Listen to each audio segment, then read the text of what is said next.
Once upon a time in an ancient Jewish land, there was Esther, a young Jewish woman who became queen of Persia during the reign of King Xerxes I.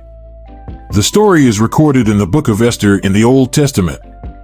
The tale begins when King Xerxes held a grand banquet and commanded his queen, Vashti, to appear before his guests. However, Vashti refused, and the king, upon the advice of his advisors, decided to replace her. A search was conducted throughout the kingdom to find a new queen, and Esther, a Jewish orphan raised by her cousin Mordecai, was among the young women brought to the palace. Esther found favor with the king and was chosen to be the new queen, but she kept her Jewish identity a secret as Mordecai advised her. Meanwhile, a high-ranking official named Haman gained power in the kingdom and demanded that everyone bow down to him.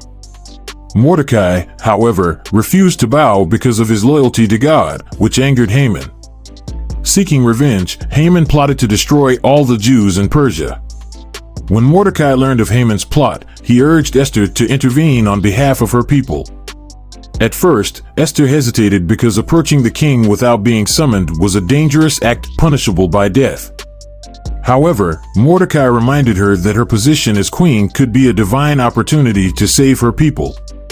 Esther decided to take a risk and approach the king, revealing her Jewish identity and pleading for the survival of her people. King Xerxes was moved by her bravery and granted her request. Realizing the treachery of Haman, the king ordered his execution. In a dramatic turn of events, Esther and Mordecai established the festival of Purim to commemorate their deliverance. They proclaimed it as a time of celebration and giving to the needy, ensuring that the story of Esther would be remembered for generations to come. The story of Queen Esther demonstrates courage, faith, and the triumph of good over evil. It highlights the power of individuals to make a difference and how God can work through them for the well-being of His people.